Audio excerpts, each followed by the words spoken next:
uma relação muito clara em nós de que Deus está com o seu reino presente e a gente vê sinais desse reino e pode ver sinais, mas são sinais parciais. O reino de Deus não está completo, mas ele nos dá uma referência, ele nos dá valores para onde seguir.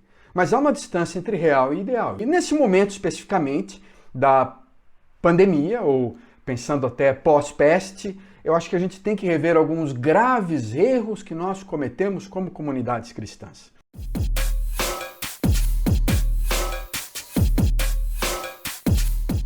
Nós estamos sendo influenciados por uma série de valores, frequentemente humanistas, secularizados, antropocêntricos, há valores preconceituosos, há muita injustiça na nossa sociedade, há muita polarização política, não há igualdade social e frequentemente a religiosidade, o moralismo, o legalismo das nossas igrejas impede que a gente seja mais eficaz e efetivo. Além do que, a gente percebe claramente, e durante essa pandemia a gente sente que realmente as igrejas envelheceram nos seus modelos. Há vários modelos que funcionavam no século XX que não vão funcionar mais. Então não adianta você tentar continuar sendo essa igreja lá da década de 80. O século XX acabou, nós entramos no século XXI, faz um tempão. Agora, alguns sociólogos dizem que, na verdade, o século XXI realmente começou no ano passado, com a pandemia. Aí a gente percebeu, caíram todas as fichas que estão sendo faladas das últimas décadas, de que o mundo é diferente, de que é uma outra forma de vida, a gente vive na pós-modernidade, e vários dos nossos modelos de igrejas estão tentando ser aquilo que era lá na década de 70, na década de 80. Não vai funcionar, não vai dar certo. Por isso a gente tem que pensar em algumas formas mais claras, mais sábias, mais inovadoras de ser comunidade. Mas nós temos que compreender um conceito teológico fundamental, que é essa diferença entre a igreja visível e a igreja invisível. Na verdade, existe a igreja invisível, que é aquela igreja de Deus, que somente Deus sabe, somente Deus entende quem faz parte dela, quem é membro da igreja de Deus, do corpo de Cristo. A outra igreja que a gente vê, essa igreja visível dos locais, dos templos, da internet, das redes sociais, é a igreja visível. É uma igreja, mas a gente não sabe quem da igreja visível faz parte da igreja invisível. Pode ser que é um grupo muito pequeno. Pode ser que muita gente que não esteja na igreja visível faça parte da igreja invisível de Jesus. Porque só isso, só Deus sabe.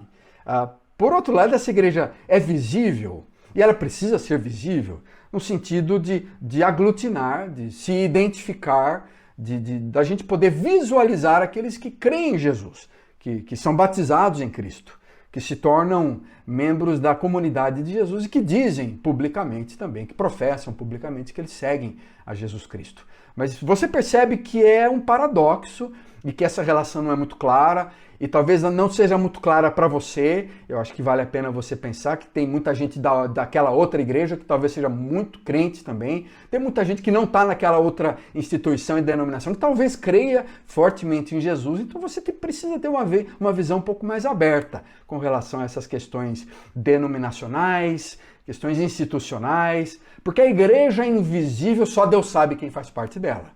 E, portanto, vamos ser mais cautelosos, mais conciliadores, menos agressivos, menos polarizadores. Eu acho que esse é um elemento fundamental para a gente entender essa discussão, esse paradoxo entre o visível e o invisível. Um outro paradoxo interessante, que vale a pena a gente reconhecer, é o paradoxo de que essa comunidade tem uma mistura de organismo e organização. Organismo e organização. Há um elemento muito humano nessa comunidade, que é a sua organização. Ela precisa seguir uma série de normas, de regras, de protocolos, ela precisa de um CNPJ, ela precisa pagar suas contas, ela precisa fazer auditoria nas suas contas, ela precisa ser fiscalizada, ela tem um âmbito social dessa igreja. Essa igreja é uma organização, porque ela busca resultados visíveis, concretos, ela precisa pagar suas contas, ela frequentemente é vista como uma organização social. Mas a igreja é um híbrido de organização com organismo. Ela tem uma dimensão espiritual, uma dimensão celestial, que a gente chama na Bíblia. Ela faz parte de um outro reino. Nós somos cidadãos brasileiros, mas também nós somos cidadãos de um reino espiritual, que Jesus falou que não é feito de comida e bebida, mas da vontade de Deus, da alegria do Espírito. Então ela tem uma dimensão espiritual divina e ela busca valores e precisa buscar valores eternos. Ela depende de Deus. Ela não está preocupada apenas com manutenção e organização, mas também com o organismo.